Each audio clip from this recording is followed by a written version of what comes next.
पर ये मार्ग भक्ति वाला, सेवा वाला, यहाँ पर भी वो दुनिया वाली मांगें, दुनिया वाले नियम अगर ले आएंगे तो जो रास्ता था जहाँ से मोक्ष प्राप्त होना था, मुक्ति प्राप्त होनी थी, आनंद प्राप्त होना था, उस रास्ते पे भी हम ही पत्थर बन के खुद बैठ गए हैं अपने लिए। एक कहानी पढ़ी काफी हजारों साल पहले, कहते हैं कि किसी गुरु के पास जो उनके शिष्य थे वो वहीं रहते थे, तो एक छोटा बच्चा भी शिष्य, 7-8 साल की उसकी उम्र, बड़ा ही कुशल, बड़े ही उसके अंदर गुण, गुरु का भी बड़ा प्यारा। एक दिन उससे गलती से एक चाय की केतली, जो बहुत ही खास, बड़ी ही नक्काशी उस पर अलग तरीके की हो रखी और गुरु को बड़ी प्यारी, गुरु उसी से ही अपनी चाय पीते थे, गलती से उससे टूट जाती है। और जैसे ही टूटती है पहले तो घबराता है, इकट्ठा करता है अपने हाथ में।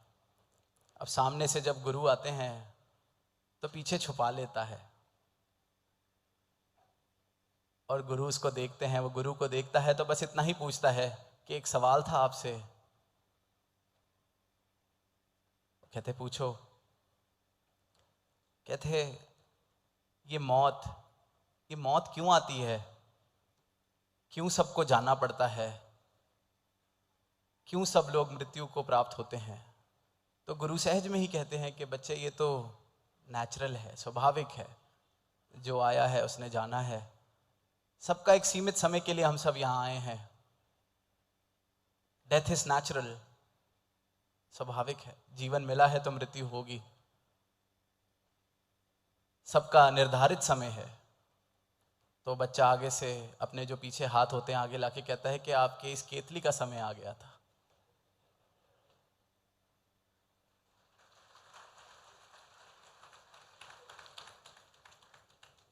और गुरु हंस के उसको बहुत प्यार देते हैं।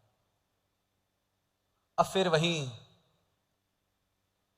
इस बात की जब खबर फैलती है तो हर कोई ऐसे ही तरीके, जो गलती करी उसको चालाकी से सोचते हैं कि अब हम ये जवाब दे दें, हमें भी गुरु प्यार देगा, थापड़े मिलेंगे।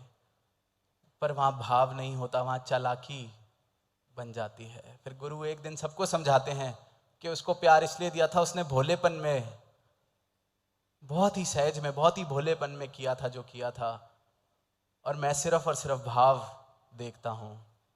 जितने तुम नाटक कर लो मुझसे और दूर होते चले जाओगे, मेरे पास रहकर भी अगर भाव नहीं है तो मुझसे बहुत दूर चले जाओगे। ये नकल करनी छोड़ दो, अपने भाव जिंदा करो।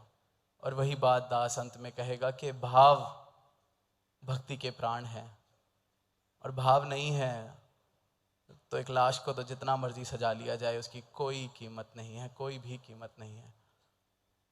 तो वो भोलापन जो इस निरंकार से जुड़कर, सदगुरु से जुड़कर जीवन में आता है, उस भोलेपन में सब प्रवान है, पर वो भोलापन अमूल्य है, कोई कीमत नहीं उसकी, वो भक्ति भावों से ही आता है। तो यही अरदास सदगुरु माता जी के चरणों में कि आप ब्रह्म ज्ञान जिस रूप में सबको दे रहे हैं, इतनी खुली आवाज़ सारे ही संसार को, पर इसको प्राप्त करने के बाद जो जीवन में एक क्रांति आ सकती है, परिवर्तन आ सकता है, आनंद आ सकता है, आनंद की लहरें उठ सकती हैं, इस प्रेम के महासागर में जो जीवन बिताया जा सकता है, आप ऐसी कृपा करें कि आपका हर एक गुरसिक ऐसे ही आनंद में जीवन बिताता चला जाए। प्रेम से कहना